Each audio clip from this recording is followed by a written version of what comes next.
یہ نظام جو کہ حکومت غریبوں کے لیے، عام آدمیوں کے لیے، مہنگائی کے ماروں کے لیے جو اسکیم لائی ہے، جو کہ پیکج لائی ہے 10 ارب کا، یہ یوٹیلیٹی سٹورز کے ذریعے بٹے گا اور یوٹیلیٹی سٹور اس کو چلائیں گے. جیسا کہ میں حماد اظہر صاحب کو کہہ رہا تھا کہ وہ تو ایک کرپشن کا منبع ہے، وہ تو ایک کرپشن کا گڑھ ہے، یہ بات کسی سے چھپی نہیں ہے. یوٹیلیٹی سٹورز میں جس طرح سے خرید ہوتی ہے، جس طرح سے فروخت ہوتی ہے، تمام معاملات کسی سے چھپے نہیں ہیں. تو کہیں ایک اور مافیا تو جنم نہیں لینے والی.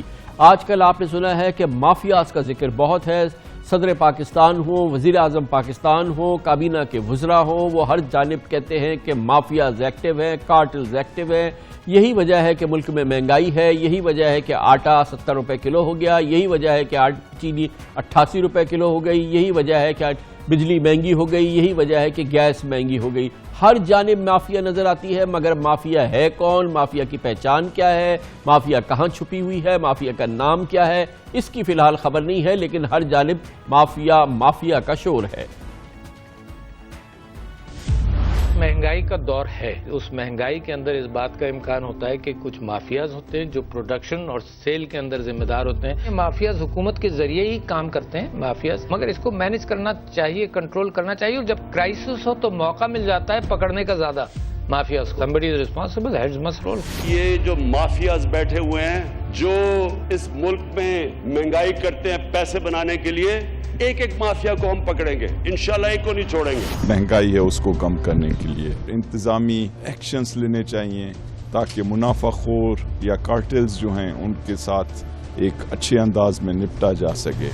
مافیا کوئی ایک یا دو شخص نہیں ہے، یہ باقاعدہ پورے سیکٹرز، طبقے ہیں. گندم کے اندر بھی ایک مافیا ہے، فلار کے اندر بھی ایک مافیا ہے، آپ کے ٹیکسٹائل کے اندر ایک مافیا ہے، آپ کے شوگر کے اندر ایک مافیا ہے، آپ کے آئی پی پیز کے اندر مختلف مافیا ہیں جن سے اس وقت حکومت جو ہے پاکستان تحریک انصاف کی وہ مختلف فرنٹس کے اندر لڑ رہی ہے.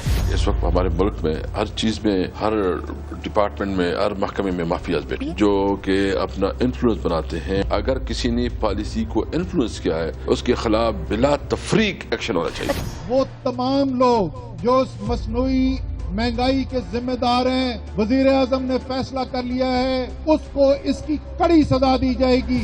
ویٹ ہے، یہ کوئی کرائسس پاکستان میں پہلی بار تو نہیں آیا. پاکستان میں ہر جگہ کے اوپر مافیا بیٹھا ہوا، کس کو نہیں پتا کون کون مافیا کہاں پہ بیٹھا ہوا ہے، سب کو پتا ہے. وہ سارا گینگ مافیا پورے کا پورا گٹھ چوڑ جو تھا اس سیکٹر کی طرف اس نے رخ کر لیا. کچھ نیٹ ورک ایسے متحرک ہے جو مصنوعی ڈیمانڈ سپلائی کا گیپ ہے اس کو پیدا کر کے کرائسس میں اس کو بدلنا چاہتے ہیں. ہمیں اچھی طرح سے پتہ ہے کہ وہ گٹھ چھوڑ کیا ہے. گویا کہ مافیا ہر جانب مافیا ہے. اور یہ حکومت کے اہم ترین لوگ، صدر پاکستان، وزیر اعظم پاکستان، کابینہ کے وزراء، یہ ہیں اسی لیے حکومت میں کہ یہ اس قسم کا کوئی کام ہو، ایسا گٹھ جوڑ ہو، ایسی مافیا ہو، ایسے کارٹل ہو تو اس کو پکڑے، ان کی بیک کنی کرے. کیونکہ اس وقت پاکستان میں 10 سال کی سب سے بدترین مہنگائی ہے. کہا جا رہا ہے کہ مافیاز اس کی ذمہ دار ہیں اور حکومت کی صفوں میں یہ مافیا بیٹھی ہے. یا کیا وجہ ہے، مگر اس کی وجہ کچھ بھی ہو لیکن ان کے نام کوئی نہیں دیتا، ان کو پکڑتا کوئی نہیں ہے، ان کی پہچان کوئی نہیں بتاتا، ان کے خلاف ایکشن ہوتا کسی پاکستانی کو نظر نہیں آ رہا. شاید یہی وجہ ہے کہ اپوزیشن یہ سمجھتی ہے کہ یہ نام اس لیے نہیں آ رہے کہ یہ مافیا جس کا کہ ہر لہجہ ذکر ہے، ہر لہجہ جس کی گونج سنائی دے رہی ہے، صدر سے وزیر اعظم تک اور کابینہ کے وزراء تک، وہ شاید اپوزیشن سمجھتی یہ ہے کہ وہ حکومت کی اپنی صفوں میں بیٹھے ہوئے ہیں، اس لیے ان کے نام لینے کی کسی کو ہمت نہیں ہے. ایف آئی اے نے ایک رپورٹ جو ہے وہ سبمٹ کی ہے چینی کے بحران کے اوپر، اور اس میں انہوں نے میرے علم کے مطابق کچھ ایسے لوگوں کے نام لیے ہیں جن کی وجہ سے یہ سارا بحران جو ہے پیدا ہوا. لیکن اس وقت حکمران جو ہیں انہوں نے اس حکومت کو چینی اور آٹا کے مافیا اور چوروں کے لیے پناہ گاہ بنا. اس وقت سب سے زیادہ جو بینیفیشری ہیں اس کرائسس کے، وہ اس وقت حکومت میں ہیں، یا اس حکومت کے کفیل ہیں، یا اس حکومت کے فائنینشیل بیکرز ہیں. عوامی نمائندے اس معاشی قتل پہ خاموش نہیں رہ سکتے. عمران خان صاحب کہتا تھا کہ جب وزیر اعظم کرپٹ ہوتا ہے تو مہنگائی بڑھتی. وزیر اعظم کو ہمیں بتانا چاہیے کہ اس کا کون سا کرپشن کی وجہ سے اتنا اضافہ ہوا ہے مہنگائی. یا مان لے، ہمارا بات مان لے کہ وہ نااہل ہے، نالائق ہے، سلیکٹڈ ہے، جو بھی ہے گھر جانا پڑے گا اور عوام کو ریلیف دینا پڑے گا. جناب اسپیکر، یہ مافیاز ہیں کیا، یہ مافیاز ہیں کون، اور یہ دراصل پاکستان کی مافیا کیا ہے، اور یہ مافیاز کس سیکٹرز کے اندر چھپی بیٹھی ہوئی ہیں. اور اس وقت پاکستان میں جس مافیا کا ذکر نہیں ہوا وہ ہے اسمگلنگ کی مافیا، جس کا ہم پروگرام میں آگے چل کے بھی بات کریں گے، جو دراصل پاکستان کی معیشت کو ایک ناسور کی طرح سے چمٹی ہوئی ہے. پاکستان میں اربوں ڈالر سالانہ کی اسمگلنگ ہوتی ہے، اور یہ بھی ایک ہے دراصل حقیقی مافیا، لیکن اس کی بھی پکڑ ہمیں کہیں نظر نہیں آتی. ان مافیاز پہ بات کرتے ہیں، اور اس کے لیے ہم نے پاکستان کی ایک بہت ہی بلند قامت اور بہت ہی تجربہ کار شخصیت کو دعوت دی ہے. ہمارے ساتھ ڈاکٹر شعیب سڈل ہیں، ڈاکٹریٹ ہیں کرمنالوجی میں. اس کے علاوہ وہ انٹیلیجنس بیورو کے پاکستان میں سربراہ رہ چکے ہیں، وہ وفاقی ٹیکس محتسب رہ چکے ہیں، انسپیکٹر جنرل پولیس رہ چکے ہیں. اس موضوع پہ میرے خیال میں بات کرنے کے وہ سب سے زیادہ اہل شخصیت ہے. بہت بہت شکریہ ڈاکٹر صاحب. یہ آپ نے مافیاز کا پورا ذکر سنا، آپ ان کو بہت ہی اپنے پرسپیکٹو سے اس کا جائزہ لیتے رہے ہیں. ہیں اس قسم کی مافیاز جو کہ چھپی ہے، جن کا نام نہیں لیا جا سکتا، اور جو کہ مہنگائی بھی کر دیتی ہے، جو کارٹلائزیشن بھی کر دیتی ہیں، 10 سال کی بدترین مہنگائی کا باعث بھی بن جاتی ہے. کیا آپ کے نزدیک یہ کیا مافیاز ہیں؟ تھینک یو کامران صاحب. ایک تو یہ ہے کہ مافیا جو ہے اس کا ایک ہسٹوریکل کانٹیکسٹ ہے. یہ سسلی ایک آئی لینڈ ہے جو کہ ایک طرف اس کے نارتھ افریقہ ہے اور دوسری طرف یہ مین لینڈ جو اٹلی ہے وہ ہے، تو ان دونوں کے درمیان ہے یہ.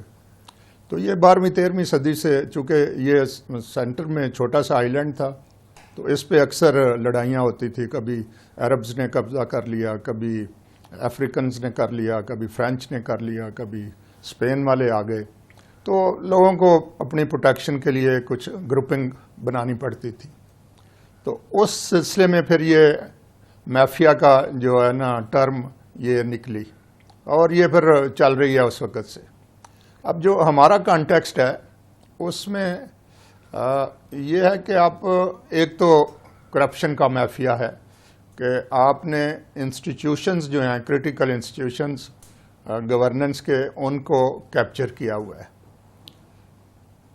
بعض اوقات انٹیمیڈیشن سے بھی ہے، لیکن موسٹلی تھرو کرپٹ پریکٹسز ہے. اور یہ نہ کسی ایک گورنمنٹ کی بات ہے اور نہ کسی ایک پارٹی کی بات ہے. ہمیشہ سے ہم یہی، اور آلموسٹ ایوری کنٹری ڈاکٹر صاحب اس کا یہ پرسپیکٹو تو امپورٹنٹ ہے. ایک آپ کے پاس پوزیشن رہی ہے بہت امپورٹنٹ، اور ظاہر ہے کہ تمام پوزیشن امپورٹنٹ تھی. ایک فیڈرل ٹیکس امبوڈسمن کی حیثیت سے آپ نے طویل عرصے بڑی امپورٹنٹ خدمات سر انجام دی، اور بہت ہی زبردست وہاں پہ کام بھی ہوا اس دوران. یہ جو اصل مافیاز ہیں جن کو کہ آپ نے قریب سے دیکھا، ان کو آئیڈینٹیفائی کیا، ان کا باقاعدہ شناخت ہوئی، اور جو پاکستان کی اربوں روپوں اور شاید اربوں ڈالرز کی جو نقصان جنہوں نے پہنچایا ہے، وہ آئیڈینٹیفائی کریں، جن کو آپ نے آئیڈینٹیفائی بھی کیا، سامنے بھی لائے، مگر وہ ایگزسٹ کرتی ہیں ابھی بھی. آپ کے خیال میں اگر کسی مافیا کی بیخ کنی کرنی ہے تو وہ کون سے مین مافیاز ہیں جن کو کہ ہمیں اسٹرائک کرنا چاہیے؟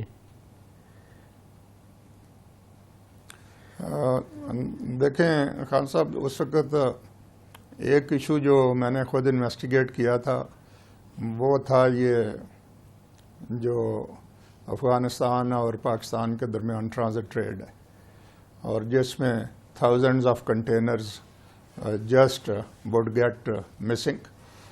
وہ پورٹ سے نکلتے تھے اور بعد میں جعلی ساری ڈاکومنٹیشن ہو جاتی تھی کہ جی ہاں وہ افغانستان چلے گئے ہیں، جبکہ موسٹلی وہ کراچی میں ہی رہتے تھے، اور چند ایک آن آرڈرز کوئی فیصل آباد آ گئے یا لاہور آ گئے یا ایون پنڈی اسلام آباد آ گئے. تو اس وقت میں نے کافی میسو قسم کی ریفارمز اس میں سجیسٹ کی تھی کہ آج کل کی جو ٹیکنالوجی ہے اس سے یہ بالکل ناممکن بنایا جا سکتا ہے کہ یہ کام نہ ہو، لیکن اس پہ کسی نے عمل نہیں کیا. اب میں سن رہا ہوں کہ آج کل شاید جو چند ایک اس میں سے ریکمنڈیشنز جو ہیں ان پہ کچھ یہ ہل جل کر رہے ہیں. تو دی پوائنٹ از کہ اگر آپ کا جو خود ایف بی آر اس مافیا جس کو بھی آپ کہیں، basically they are people who have influence, people who have money, people who have connections, اور people who can neutralise the criminal justice system.